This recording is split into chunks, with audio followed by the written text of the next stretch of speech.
Bum, bum, bum, bum, bum, bum, bum, bum, bum. Oh, who knows what I'm doing? What's up, everyone? Welcome back to the channel. Hope that you're having an absolutely stunning, beautiful morning, wherever you are, whenever you are, whoever you are. Hope that hope that you're doing fantastic. Hope you're having a wonderful day. Let us go ahead and do a little album listen here. Let's do a little bit of an album listen. Genesis, Invisible Touch. What is this? Their 15th album? Oh no, I don't have anything pulled up. 13th studio. I'm ahead of myself. Their 13th studio album, Invisible Touch, released 1986. You know, for as much Genesis as we've done on the channel, and I have no problem with that, I always get the call for more. So we're moving on to the next album here. That will be the tracks Invisible Touch, Tonight, Land of Confusion, Into Deep, Anything She Does, Domino, Throwing It All Away, The Brazilian. So I hope that you guys are here for it. Hope that you guys enjoy it. Of course, it'll be edited here for the full album listen, but you can watch the full reaction over on Patreon if you like. What do I have to say before we get into it? Hope you guys are having a good December, first of all. There's a lot happening, huh?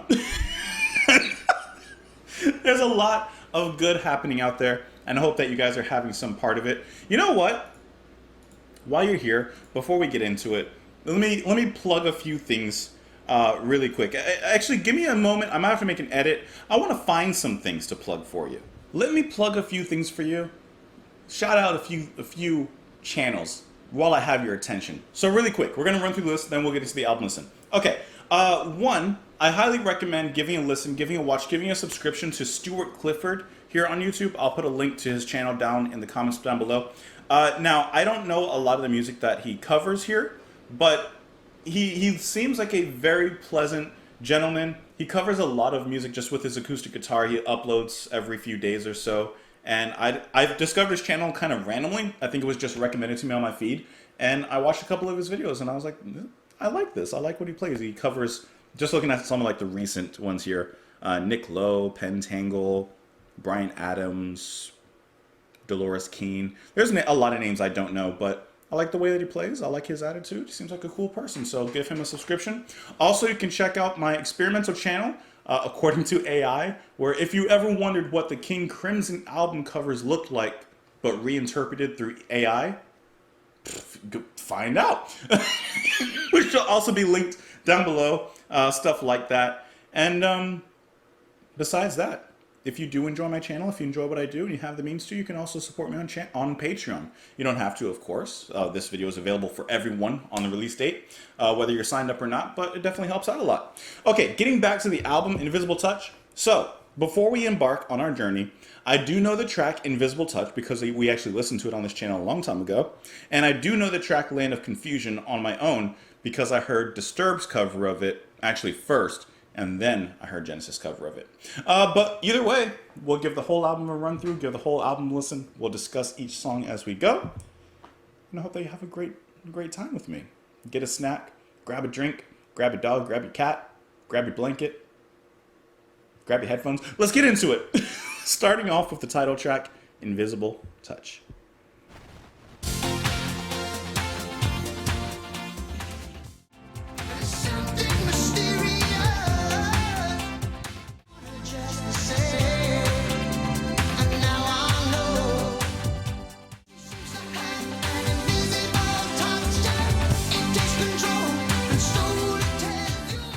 And so with the title track kicking things off, we begin our journey. And let's take this moment, let's take this specific moment in time to acknowledge, to get into the nitty-gritty, to get the obvious out of the way. We are no longer in any sort of, well, we'll find out, I guess, for sure. But we are no longer in a progressive genre. We have moved into pop rock, synth pop. We have moved into other territories now. Personally, because I know this debate always gets tossed on, and let's just get it out of the way. You always have the old Genesis versus the new Genesis. What do you prefer? What's better? If I'm being completely honest, I don't care. I literally have no allegiance. I don't care. I like Genesis. Their top two albums to me Like, if you ask me what their top two albums are, it's Nursery Crime and Duke. Those are my favorite albums from the band. I don't care what they're doing as long as they do it well. That goes for any genre. I don't care the genre. I just want it done well. I want to enjoy it, whether it's a simple, fun, upbeat, happy melody and rhythm, or it's some deep storytelling, some deep musicianship. I don't care either way as long as it sounds good and it's fun to listen to. This, as I mentioned in my initial reaction years ago, it's a fun, upbeat dance party track. You put this on, everybody's having a good time. You put on Fountain of Sound Masses, I'm having a good time. I don't know if everyone I don't know if everyone else is. So you get two different sides of a strong coin. This track, like I mentioned before, it's very upbeat. I do like how the V drum that's used in here is not so overt. It's not so strong-handed. You have some songs where the V drum comes in. You guys know I'm 50-50 on the sound of it, the actual pure sound of it. And I think here it works really well, especially because, like I said, it's not so overt. It's more buried in the mix, and I think that sounds nice for a studio cut. I would imagine in a live performance, they're probably just using real drums, maybe have some V drums on the side for different effects, and that would lend itself better to that environment and better to the sound and production of everything. Phil, sounds great. Tony, he's drenched in synths in this one. Rutherford, he plays bass alongside that little synth bass line that comes in. It's like a little fill. Da-da-da-da-da. Like, you hear Tony kind of throw that in, and then you hear a little bit of guitar from Rutherford as well, but there's not too much going on there. It's really, in my opinion, Phil and Banks that are providing like the meat of this track. Really, if you really want to get down to it, Banks, right? He's really filling that atmosphere as he's done from the beginning with the band. I think that this is a fun, upbeat song. It's a great single for the album, and it's a really fun way to kick it off as well. The lyrics, well, I've been waiting here so long, but thinking nothing could go wrong. Now I know.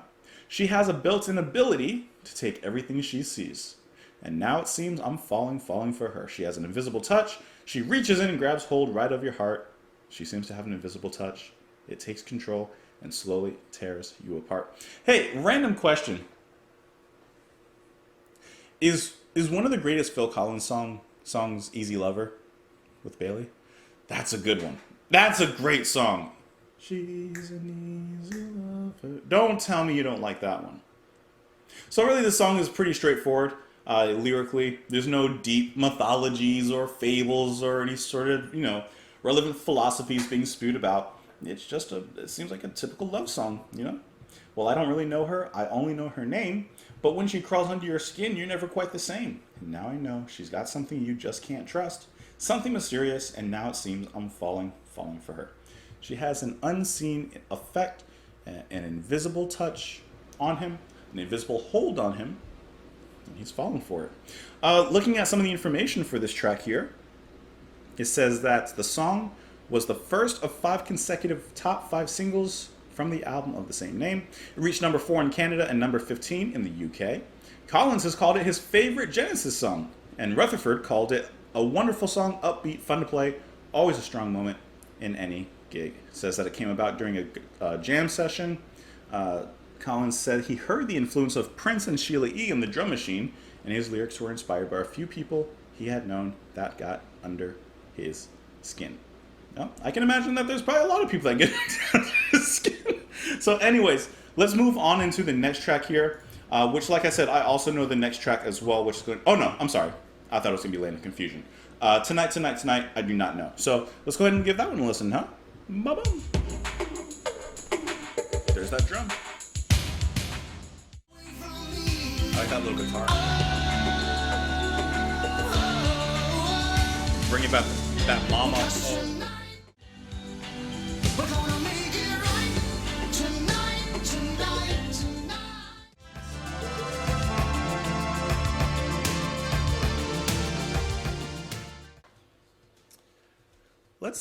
Let's talk about Tonight. They have taken the atmospheres that they have worked on for so long that they really started to process, to polish, to refine in their last 2 albums, Genesis and I'm not going to count Abacab, but going back to Duke, I guess you could say Abacab too. This one is just drenched with atmosphere. I love even Mike's little guitar moments in there where he's kind of like glitching and pitching in there. His guitar is kind of screaming in the back a little bit in the latter half of this track. Once again, just drenched in atmosphere from Banks. I can imagine him with his left hand, I don't know, doing some sort of big atmospheric pad, and then his right hand playing those kind of ding, ding, ding, ding, like those little kind of tingly notes on the right hand.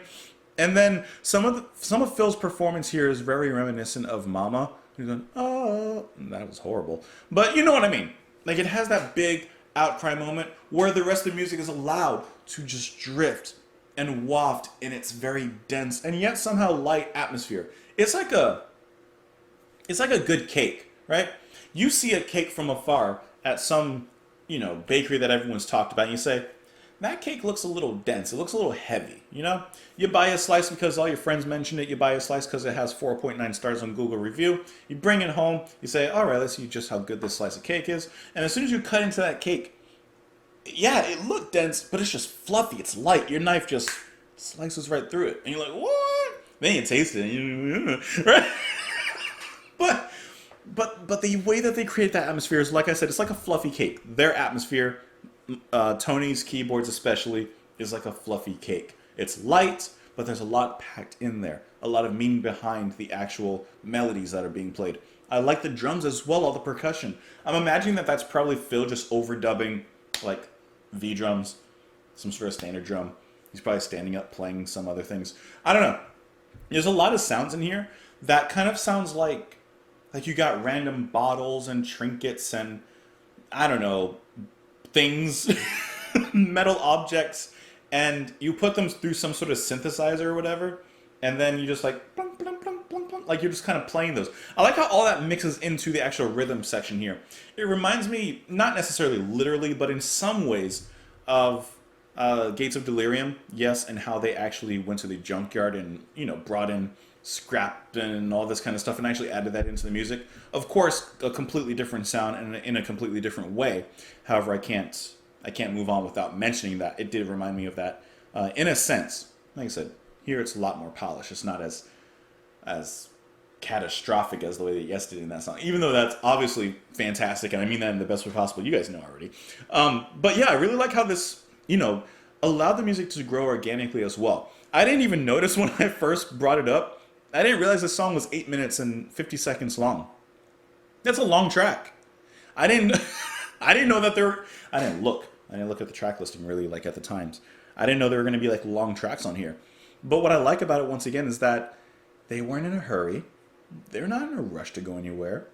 It has a fantastic, catchy, anthemic chorus that's going to make you want to sing out a little bit. Tonight, tonight, tonight. Oh, like, you're gonna have that earworm digging its way around your brain for a little bit today. It's insanely catchy, and they allow that atmosphere, like I said, to just naturally grow. They're not in a rush to shift into different directions. There is a major transition in the middle of that, about 3 minutes and so seconds in, but the way that it grows even into that is really cool, and what is done with that is really cool, kind of changing the energy in the room, so to speak. So I think that this is a really fantastic track. And the next track, Land of Confusion, I have heard. So I can pretty much already say, at least on a 3 for 3, Genesis is kind of hitting it right. Let's talk about these lyrics, though. I'm coming down like a monkey, but it's all right, like a load on your back that you can't see. But it's all right. Try to shake it loose, cut it free, just let go. Just get it away from me. Got a monkey on your back. That means you're holding on to something, and you need to let it go. He says that he's coming down like a monkey. So maybe he's the load on this person's back. God's monkey. I had to make a David Sylvian reference. Because tonight, I'm going to make it right. I'm going down like a monkey. It's all right. Try to pick yourself up. Carry that weight that you can't see. Don't you know it's all right? It's like a helter-skelter going down and down, round and round. But just get it away from me. I got some money in my pocket, about ready to burn. I don't remember where I got it. I got to get it to you, so please answer the phone. Because I keep calling, but you're never home. What am I going to do? So, Is it a financial burden that he feels that he has, either to himself or on another person?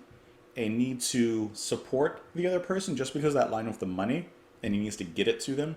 So I'm looking on Wikipedia to see if there's anything specific about it, or about the meaning of it at least. It says that it was performed in support of this album live. Da, da, da.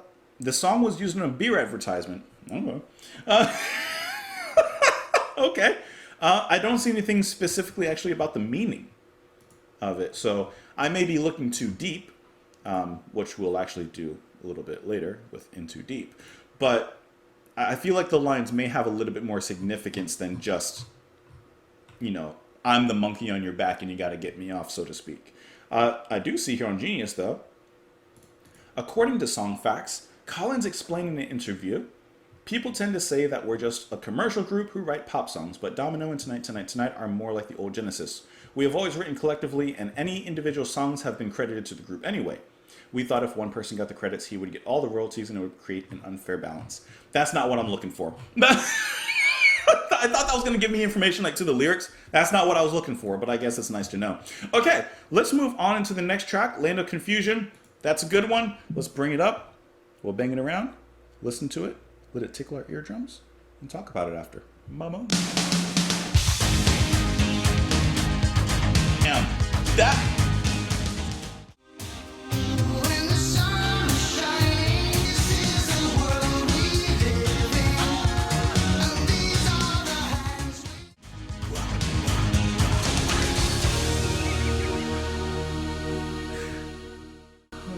I couldn't resist. Land of Confusion is probably one of the best songs of the 80s, I would guess. It's probably one of like those songs that just like captured the sound of it. This to me is the perfect mix: synth, rock and roll, nice riff.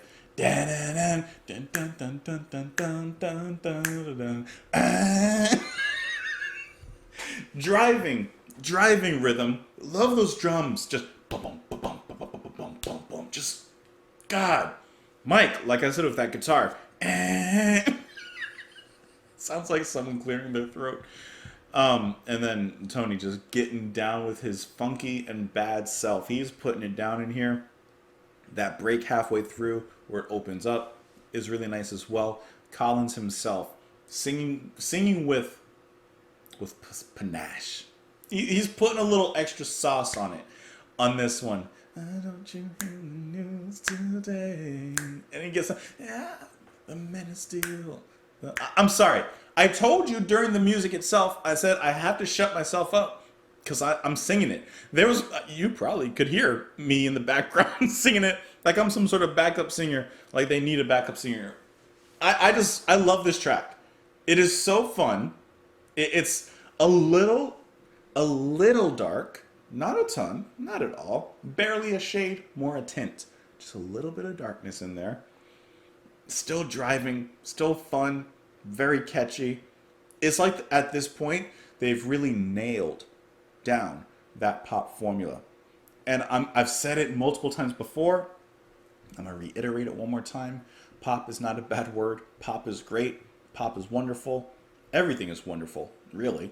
But I think that when it comes sometimes to either progressive bands or bands that were progressive at one point or whatever, or maybe just a general music idea that pop, oh, that's simple, that's bad. If you listen to pop, what are you, a child? What are you, a baby?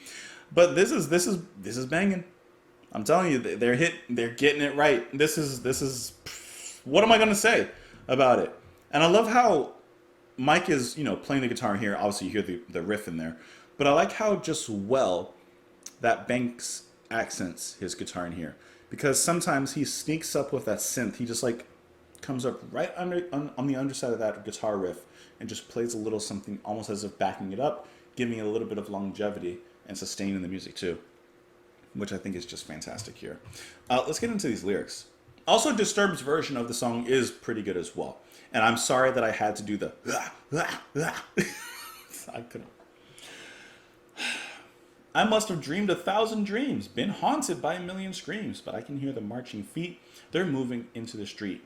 Did you read the news today? They say the danger's gone away. But I can still, the fire's still alight. They're burning into the night. There's too many men, too many people making too many problems, and not too much love to go around. Can't you see this is the land of confusion?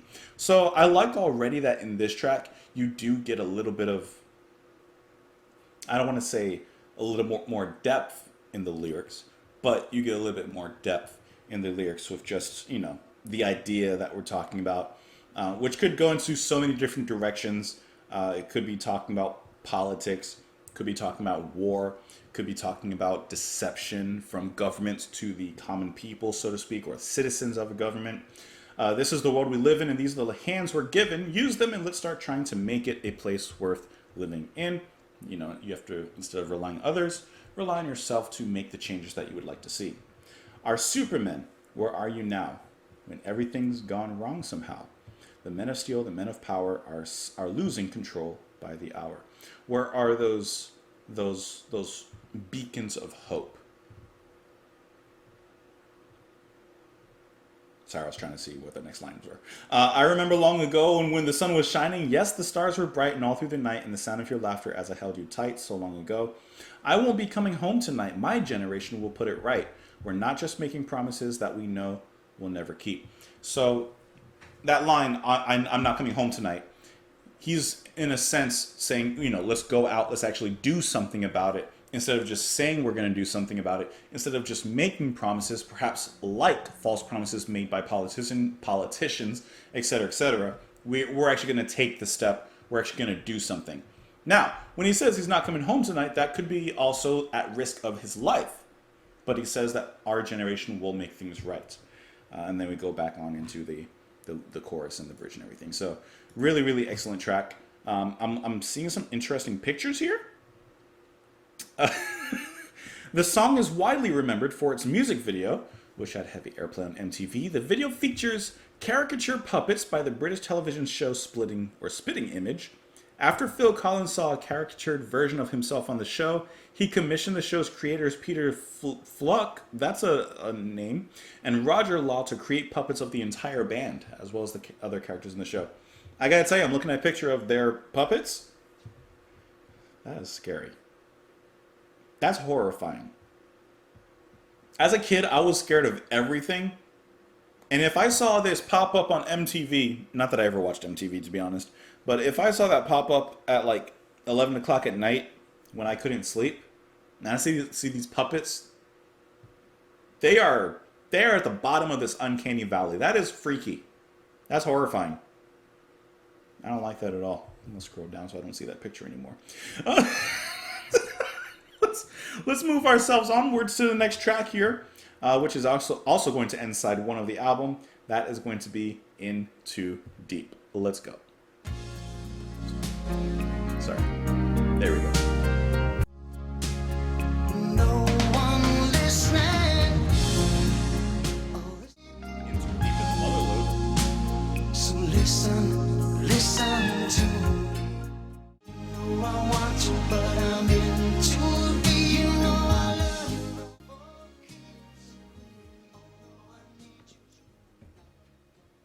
Into Deep. It's plotting, it's saccharine, it's a bit too sweet. You ordered an unsweetened tea, and you got sweetened tea, and you take your first sip, you're like, oh, whoa. Blood sugar, you just rose up, just kicked up. Extremely atmospheric, very, very adult contemporary, very tenderly emotional, very rom-com-y, and I like it. Okay, a lot of you know me by now, and I need to, for those who don't know me, for those who I have not been properly introduced to, my name is JP, okay? Let me explain something really quick, because I can pretty much guarantee that this is the type of track that some Genesis fans probably hate. But let me explain why I like it, because there's something deeper than just what I'm hearing. I mentioned it several times in other reactions and stuff, but this type of song This type of music is exactly what I would hear growing up in the backseat of my mom's car as we would drive somewhere. She would have this type of music on all the time.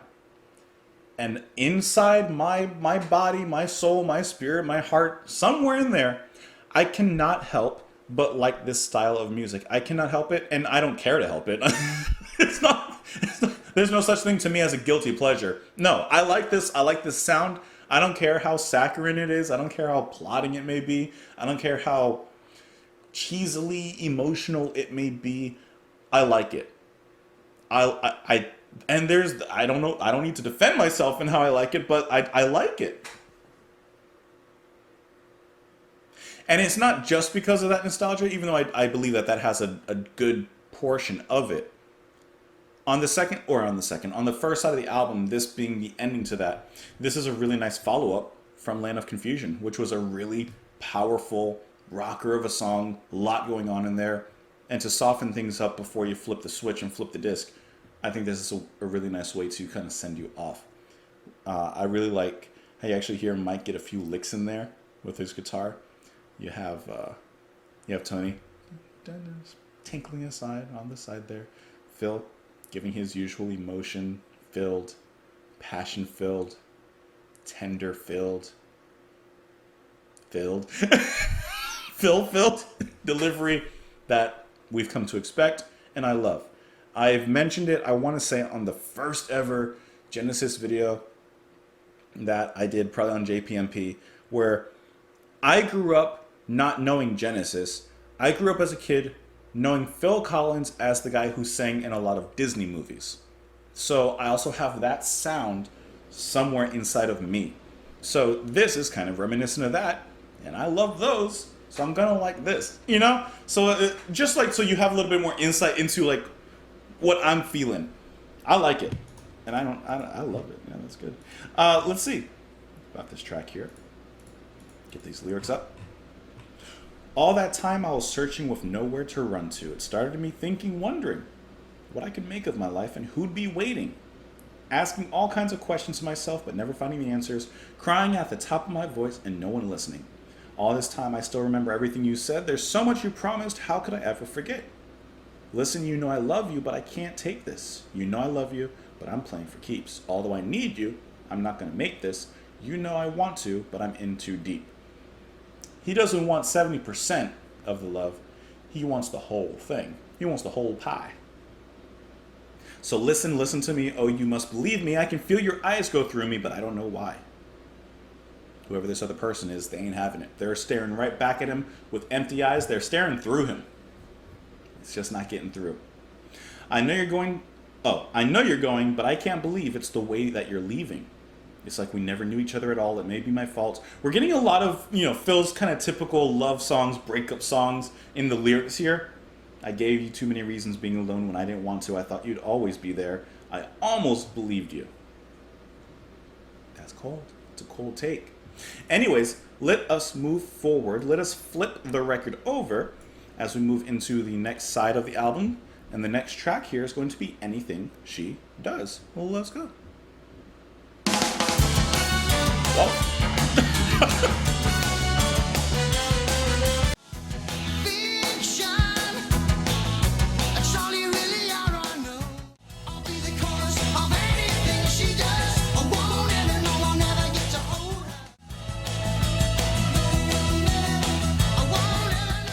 So that song introduced a little bit of horn section in there, and I'm pretty sure that that's Banks doing something, because first of all, I don't even see a horn or brass section attributed here in the personnel, so I'm assuming that's probably just Banks hitting something. I like that. I like the chorus and how fast Phil is singing here, along with that little extended drum break and fill after the chorus. I like the energy of it too. This actually fits really well in, like, if you were to be like in a Jeep or convertible, put the top down, ride down the boardwalk. Like, this is that kind of style, like where it's perfect for like beach weather, taking a day out on the boardwalk on the side, and just like enjoying the sunny weather. This is like that sunny California, Florida music on the beach. Can I tell you though, I don't know exactly what it is about this track, but I don't largely care for it. This, to me, is the opposite of cutting into a cake and finding it fluffy and airy and still delightful. This is actually it being a little bit too dense, a little bit too moist, and too thick. Like, all the ingredients are, instead of light and fluffy, they're compacted into it. And that's, I guess, part of what's putting me off a little bit on this track. Is that while I like the energy and I like all the things going on, I feel like there's too many ingredients going on at the same time. And as a result, it sounds a little bit cluttered. The production has actually been extremely well done throughout this album. And I think that in a way the production is doing right by this song, but I also feel like there's just too much going on. I don't even know where to start with what's going on. There's a lot. From the brass section to I don't even know what you would say, like those sampled big, what are those? Like those hits, those sampled like, bwomp, bwomp, bwomp. I don't even know how to describe it, that sound in there. You also got that with like, with Yes, when they're in their, can't remember the name of the song now. Their most popular song. You also get it in there, but it's executed a little bit better. Here, it, like I said, it just comes a little cluttered and messy, and it doesn't quite hit as right to me. It's like, I don't know, it's just not hitting me. It's not hitting me the right way. Even though I do admire that they tried to change up the pace, getting back into this party mood, coming back to this side of the album, and what they're doing with it. But it's just not working for me quite right. It says here, the lyrics are about a man who is in love with a pinup girl. He feels the pain that he can never have a relationship with her in real life. Okay. It also says that the brass sound in the song is played by an emu emulator by Banks. The sample itself is taken from a horn chart of one of the band's previous songs, Paper Late, which features the Earth, Wind, and Fire horn section. Okay. That actually makes a little more sense. Getting into these lyrics. You know you decorate the garage walls, hang in people's halls, live in secret drawers. If you could look around you, wonder what you'd see. Fiction, that's all you really are. I know, editorial dreams, they can't make you real.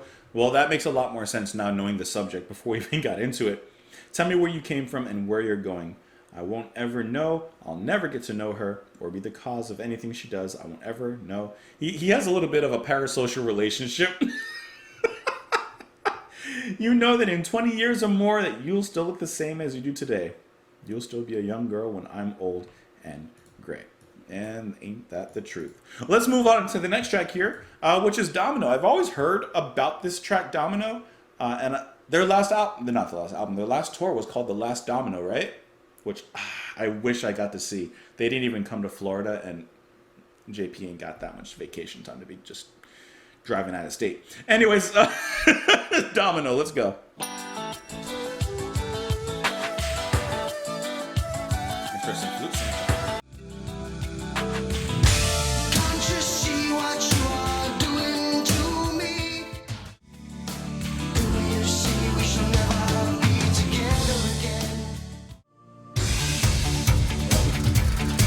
Scared me. I was not expecting that.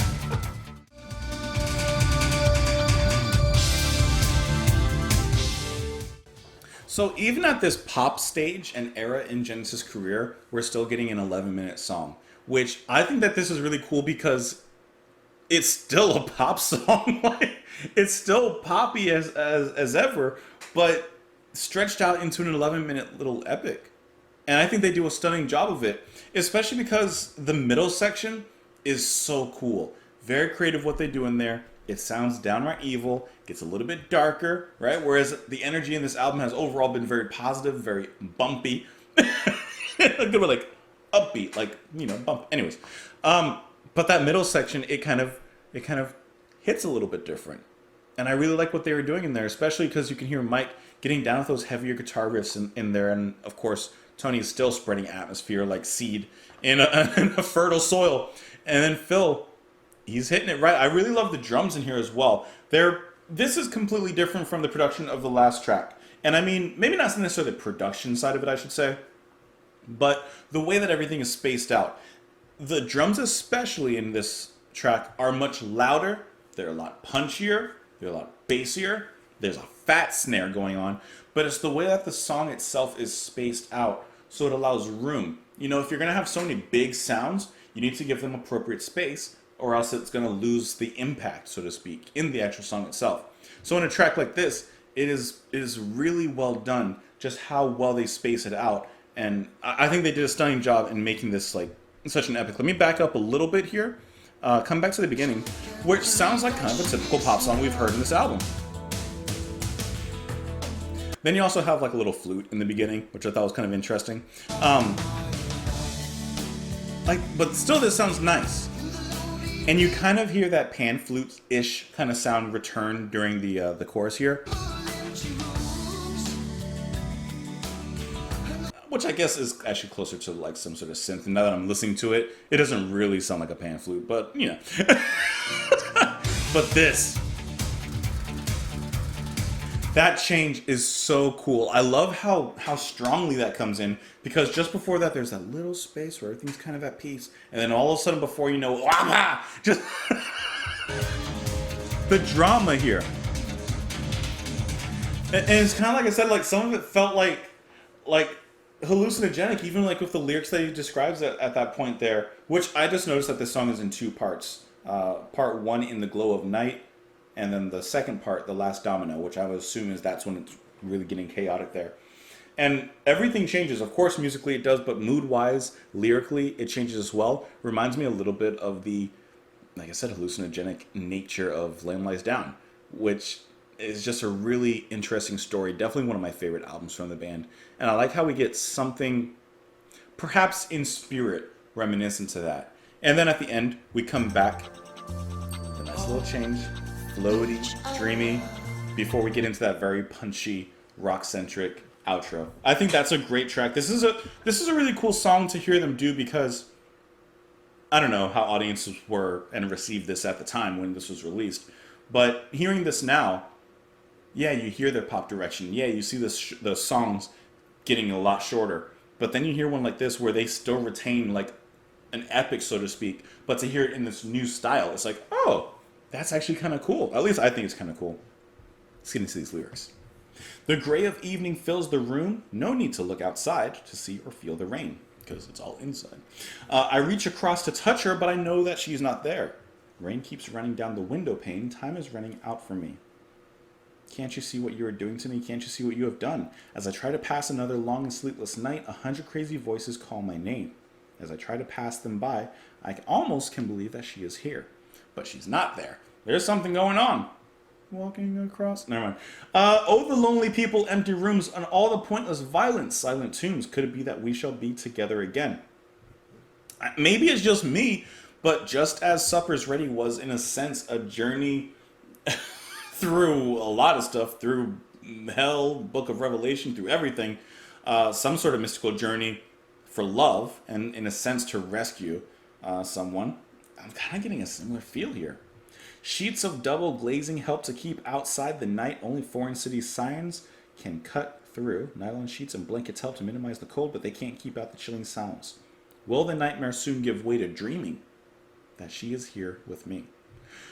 So perhaps the domino in the glow of night is the last, I guess in a sense, the last emotions, the last feelings, the last memories, the last thoughts he's having of this person that he loved. And he's, I guess in a sense, waiting for that domino to tilt and drop, and then it's done. Hence the last domino, waiting for that other foot to fall. Is that the phrase? The other foot to fall? The other shoe to fall? And then getting into the last domino, like I said, it completely changes. Blood on the windows, millions of ordinary people are there. They gaze at the scenery, they act as if it is perfectly clear. Take a look at the mountains, take a look at the beautiful river of blood. The liquid surrounds me, I fight to rise from this river of hell. Sharon, I stare around about me. Children are swimming and playing with boats, which I did take as a reference to Sharon. I like children are dying kind of thing. Their features are changing, their bodies dissolve, and I am alone. Now see what you've gone and done. Perhaps he's going through his own personal hell. Perhaps his lover left him, took the kids with him, and this is like him being left alone, as he keeps mentioning that he's alone and isolated, and him seeing the kids playing with boats and their bodies dissolving is in a sense him dreaming like they're actually gone. That last domino has fallen. Then he says in the end, in silence and darkness, hold each other near tonight. Will it last forever? Will it last forever? There's nothing you can do. You're the next in line, but you got to go, Domino. And then he repeats that over and over and over. Do you see what you have done? I think that's kind of maybe what it's about. Just on that last line before the last domino falls of perhaps some sort of emotion, waiting for that to end in a sense. I think that's a really strong song though. Even lyrically, that's really, really well done. Looking at this, it says that during a clip titled Tony Talks About His Inspiration, Banks states that his inspiration for the song's lyrics was the 1982 Lebanon War, which was still being contested prior to the recording of the album. He set the action in a hotel room in Beirut minutes after bombs start to fall from the sky. Well, I was wrong. Let's go ahead and get into the next track here, which is going to be Throwing It All Away. Well, let's go. I was so off. I watch the world go round and round.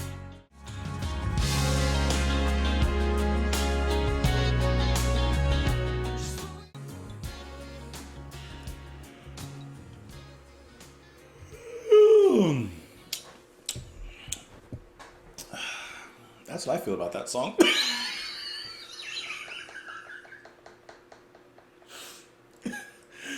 Throwing It All Away, yeah, that one can kind of go in the waste bin. I didn't feel anything about that one. That one didn't move me at all. Maybe it's because coming off of Domino, it was just so strong, so cool to listen to. And it makes sense to go into a lighter track like this. This to me just sounds like filler. It doesn't sound interesting. There's no development. The atmosphere isn't interesting within it as well. Because I have a feeling there may be the notion, well, Throwing It All Away, what's the difference between this and Into Deep, which was also a very simple, kind of track. That what I just said. Into Deep has that nice atmosphere into it. This one sounds like kind of boring, easy listening. It really sounds like filler. It doesn't even sound catchy enough to really be on the radio. There's not anything in here that grabbed me. This track was watching paint dry on a wall. This track was just like staring at a wall. There's just nothing going on there. Like there's nothing. I'm being honest, there's nothing in that track that I care for. I can see how like it's like just so vanilla. There's just nothing about it. There's just nothing interesting about it. I mean, like, even if it's okay in some ways. Like, I guess that's why I'm thinking, like, it just sounds like filler because nothing stands out. Yeah, there's guitar in there.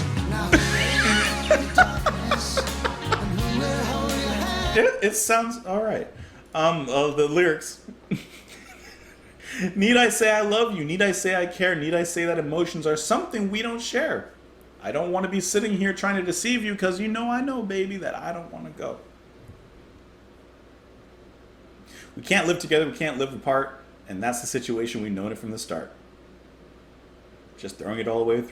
Is there nothing that I can say to make you change your mind? I'll watch the world go round and round and see mine turn it upside down.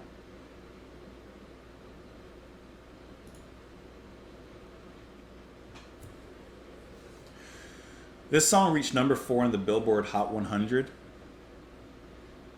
Hot Dookie. No. And number 22 in Britain. In the US, it went number 1?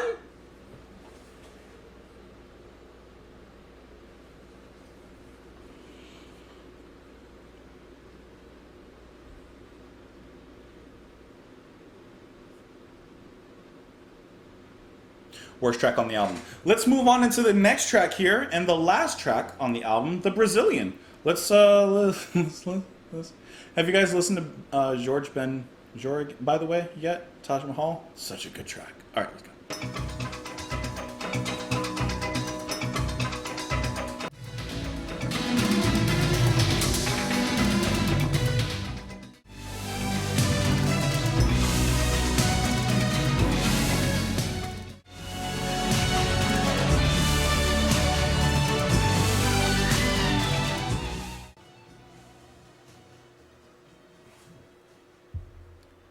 the waste bin full?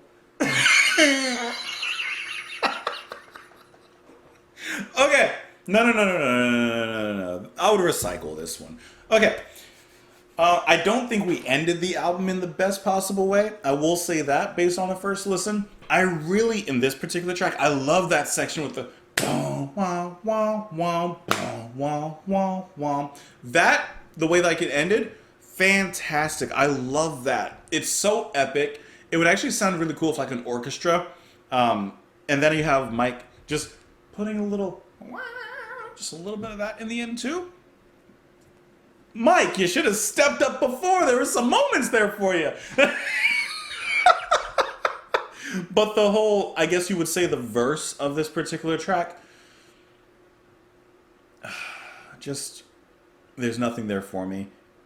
It goes on too long. There's nothing of interest here. This sounds like Abacab, but with extra cab. And what I mean, like, I could hear like this being like a bonus track on Abacab or something like the next experimentation on Abacab before like they're self-titled.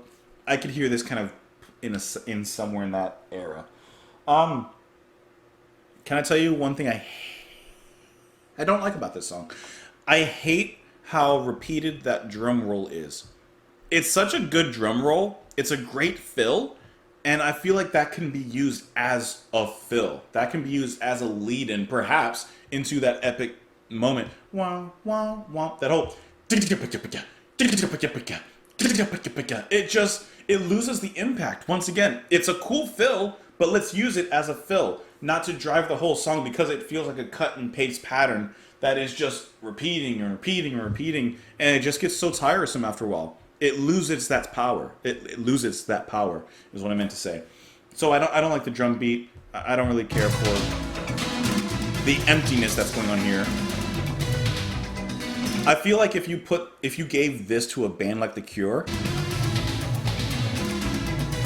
they could put some interesting stuff in there, but as it is, it says that this track was used extensively in the BBC's coverage of the 1987 World Athletics Championships.